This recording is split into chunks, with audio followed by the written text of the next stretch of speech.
ሰላም ጤና ይስጥልን የተወደዳችሁ ቤተሰቦቻችን ከግሎባል ፋኖ ሚዲያ የዕለተ እሁድ ሐምሌ 26 2018 ዓ.ም የዕለቱን ትኩስና አዳዲስ መረጃዎችን ይዘን ቀርበናል።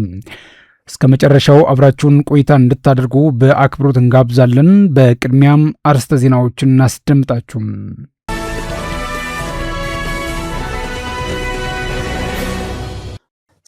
የአማራ ፋኖ ብሔራዊ ንቅናቄ አፋብን ጎንደር ጠቅላይ ግዛት በላይ እዝ ምዕራብ ጎንደር ዞን ገንዳዋ ከተማ ጀብዱ መፈጸሙን አስታወቀም።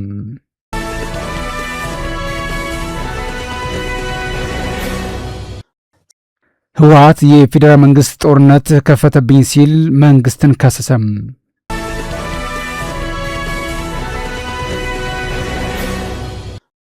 የአዲስ አበባ ሚዲያ ምክር ቤት ሳልሳይ ወያኔ ትግራይ ፓርቲ በአዲስ አበባና በኢትዮጵያ ሉዓላዊነት ላይ ያነጣጠረውን አፍራሽና ኃላፊነት የጎደለው ሴራ ማራመዱን በመጥቀስ በጥብቅ እንደሚያወግዘው አስታወቀም።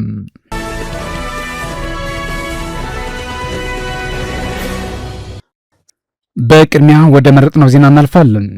የአማራ ፋኖ ብሔራዊ ንቅናቄ አፋብን ጎንደር ጠቅላይ ግዛት በላይ እዝ ምዕራብ ጎንደር ዞን ገንዳዋ ከተማ ጀብዱ መፈጸሙን አስታወቀም።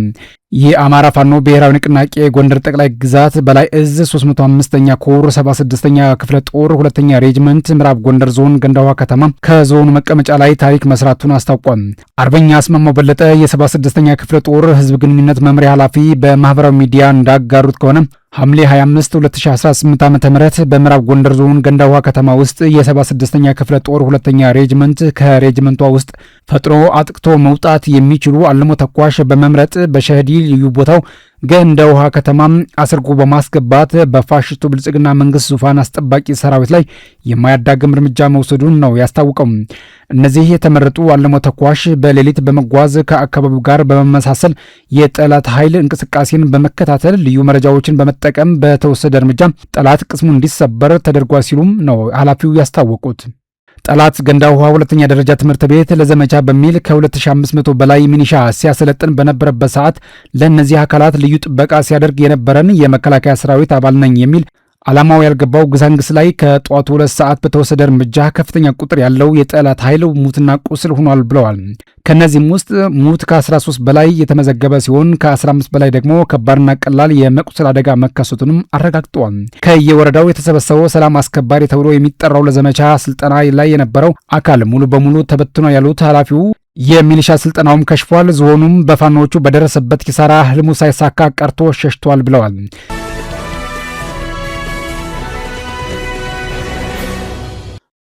በተመሳሳይ የድል ዜናም የአማራ ፋኖ ብሔራዊ ንቅናቄ አፋብን ወሎ ቤተ አማራ ምኒልክ እዝ የቀድሞው 106ኛ ኮር የአሁኑ 16ኛ ኮር የተሳካ ኦፕሬሽን በፋሽስቱ ሰራዊት ላይ መውሰዱን ገልጿል። የቀድሞዋ 34ኛ ክፍለ ጦር በአዲሱ አደረጃጀት 163ኛ ክፍለ ጦር በሁለተኛ ሻለቃ በጋዞ ምድር የጠላትን ሰራዊት ዶጋመድ አድርጌዋለሁ ሲልም ገልጿል። አፋብን ወሎ ቤተ አማራ ምኒልክ እዝ ህዝብ ግንኙነት መምሪያ እንደገለጸው ከትናንት በስቲያ ሐምሌ 24 2018 ዓ.ም ሁለተኛ ሻለቃ ጋዞ ስታይሽ ዋሮ ተብሎ በሚጠራ ቀበሌ ሲንቀሳቀስ በነበረ የአገዛዙ ሰራዊት ቅስፈታዊ ጥቃት በመክፈት በርካታ የጠላት ወታደራዊና ቁሳዊ ኪሳራ አድርሰውበታል ነው ያለው።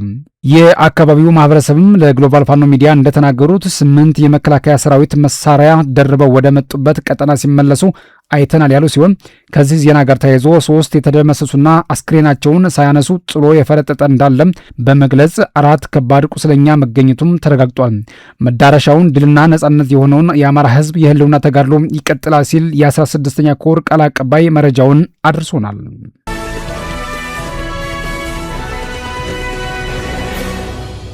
በኤፍራታና ግድም ወረዳ በትምህርትና ጤና ተቋማት ላይ ውድመትና ዘረፋ ሲፈጽም በ730 ክፍለ ጦር በዚሁ አውዳሚ ላይ እርምጃ መውሰዱ ታወቀም። በሸዋ ጠቅላይ ግዛት ኤፍራታና ግድም ወረዳ በከሳያትና ደረትማ ቀበሌዎች በተካሄደ ውጊያ በ7 ለ7 ክፍለ ጦር ውጤታማ ምት ያረፈበት የአገዛዙ ዘራፊ ኃይል በትምህርት ቤትና በጤና ኬላ ላይ ከፍተኛ የንብረት ውድመትና ዘረፋ መፈጸሙን ተገልጿል።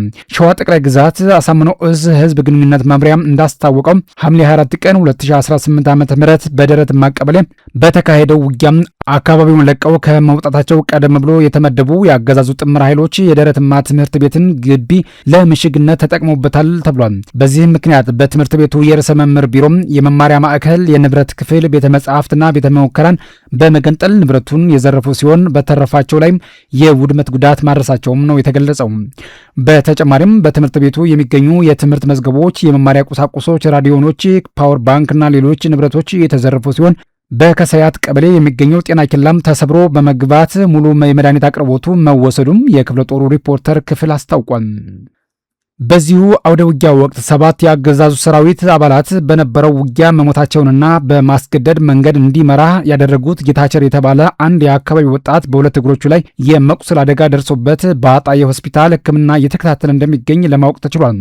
በትምህርትና ጤና ተቋማት ላይ የደረሰው ይህ ጉዳት በአካባቢው ማህበረሰብ ላይ የሚሰጡ መሰረታዊ የአገልግሎት አቅርቦቶችን አደጋ ላይ የሚጥል በመሆኑ የአካባቢው ማህበረሰብ በቁጣ መነሳቱም ነው ለማወቅ የተቻለው።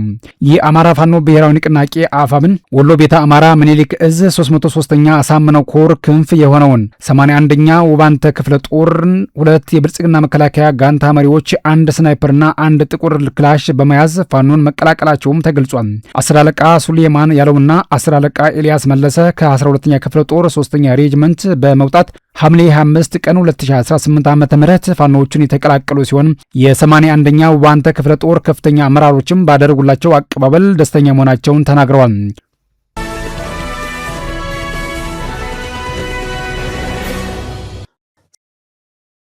የፌዴራል መንግስት ጦርነት ከፍቶብኛል ሲል ህወሓት መንግስትን ከሰሰም። የትግራይ ህልውና በብልጽግና መቃብር ላይ ይወሰናል ሲል የከረመው ህወሓት አሁንም ደግሞ ውጊያ ተከፈተብኝ ብሎ በይፋ ጋዜጣው መግለጫ ሰጥቷል። የብልጽግና ስርዓት የትግራይን ህዝብ ለማጥፋት ሲያካሂድ የቆየውን ሁለንተናዊ ከበባና እገዳ በድሮንና በተላላኪ ታጣቂዎቹ ሲፈጽም የቆየውን ጥቃት ወደ ከፍተኛ ደረጃ በማሳደግ ትናንት ሐምሌ 25 ቀን 2018 ዓ.ም ከማለዳው ጀምሮ በምዕራባዊ ትግራይ ብሎ በጠራው ዞን በሸረሪ አቅጣጫ ግልጽ ጦርነት ጀምሯል ብሏል። የፕሪቶሪያው ስምምነት ሙሉ በሙሉ ተጥሷል ያለው ህወሓት የትግራይ ህዝብ ከጎኔ እንዲሰለፍ በማለት ዳግም ጦርነት ስለመጀመሩ አስታውቋል።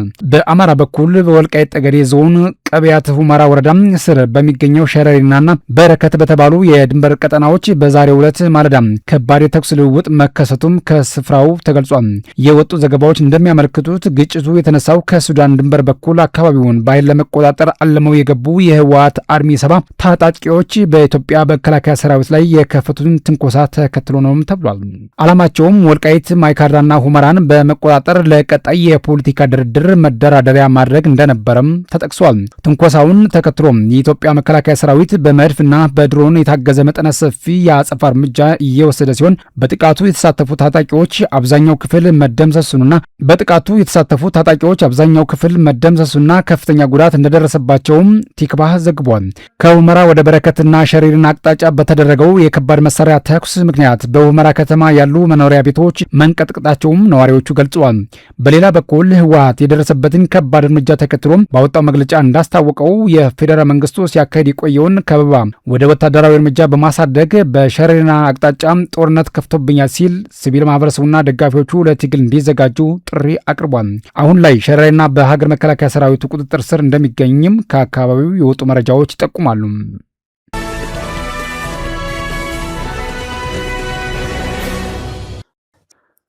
ሳልሳይ ወያኔ ትግራይ ፓርቲ በአዲስ አበባና በኢትዮጵያ ሉዓላዊነት ላይ ያነጣጠረውን አፍራሽና ኃላፊነት የጎደለው ሴራ የአዲስ አበባ ሚዲያ ምክር ቤት በጥብቅ እንደሚያወግዘው አስታወቀም። ሰፊው የኢትዮጵያ ሕዝብ በአሁኑ ሰዓት በከፍተኛ የኢኮኖሚ ፈተና፣ በጽኑ ሰላምና የደህንነት እጦት ውስጥ ሆኖ በተለያዩ የሀገራችን አካባቢዎች የእርስ በርስ ጦርነትና መሰረታዊ የሰብአዊ ቀውሶች ተዘፍቆ ባለበት በዚህ አሳዛኝ ወቅት ሳልሳይ ወያኔ ትግራይ የተባለው ፓርቲ ሊቀመንበር አቶ ገብረትንሳኤ ወልደ ሚካኤል በሰጡት ቃለ መጠይቅና በቅርብ ጊዜ ባወጣቸው መግለጫዎች ሀገርና ሕዝብን በሚጎዳም ህገወጥ እንዲሁም ኃላፊነት በጎደለው መልኩ አደገኛ ሴራ ማራመዳቸውን የምክር ቤታችን መረጃ ምንጮች አረጋግጠዋል ሲል ምክር ቤቱ ገልጿል።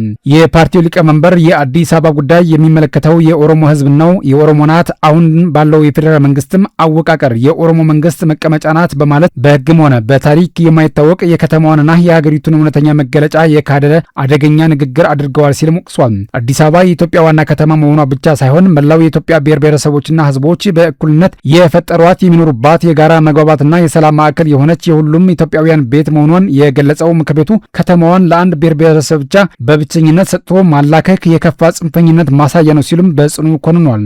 አሁን ባለው ዘረኛ ህገ መንግስትና ሀገር አፍራሽ አካሄዱ ሀገርና ህዝብን ለከፋ መከራ እየዳረገ ካለው የብልጽግና አገዛዝም ሆነ ከእንደዚህ አይነት ጽንፈኛ ኃይሎች የሚደርሰውን ሴራ መላው የኢትዮጵያ ህዝብ በንቃት ሊከታተሉ ይገባል ሲልም አሳስቧል። በተለይም የአዲስ አበባ ህዝብ በአንድ በኩል በብልጽግና አገዛዝ በምክክር ኮሚሽን ስም አዲስ አበባን የኦሮሚያ የማድረግ ስውር ሴራ፣ በሌላ በኩል ደግሞ ከሳልሳይ ወያኔ ፓርቲና መሰል ጽንፈኞች የሚነሱ የህልውና ስጋቶችን ተደቅነውበታል ብሏል። ስለሆነም የአዲስ አበባ ሚዲያ ምክር ቤት በአዲስ አበባና በኢትዮጵያ አንድነትና ሉዓላዊነት ላይ ፓርቲው የሰነዘረውን አፍራሽ ተልእኮና ኃላፊነት የጎደለው ሴራ በጥብቅ ያወግዛል ሲል የአዲስ አበባ ህዝብም ይህንን አደገኛ ሴራ በመቃወም በንቃት ከምክር ቤታችን ጋር በመሆን እንዲታገለው ጥሪውን ያስተላልፋል ሲልም የአዲስ አበባ ሚዲያ ምክር ቤት ጥሪ አቅርቧል። የተወደዳችሁ የግሎባል ፋኖ ሚዲያ የቤተሰቦቻችን ለዕለቱ የያዝናቸው ዜናዎቻችን ይህን ይመስሉ ነበር። አብራችሁን ስለነበራችሁ ምስጋናችን ከልብ ነው። በየቀኑ የምናቀርባቸውን ትኩስና ወቅታዊ መረጃዎች እንዲደርሷችሁ ላይክ፣ ሼር እና ሰብስክራይብ በማድረግ ቋሚ ቤተሰብ እንድትሆኑ እንጋብዛለን። ነገ በዚህ ሰዓት በዕለታዊና አዳዲስ መረጃዎች እንገናኛለን። እስከዚያው ሰላም ዋሉ።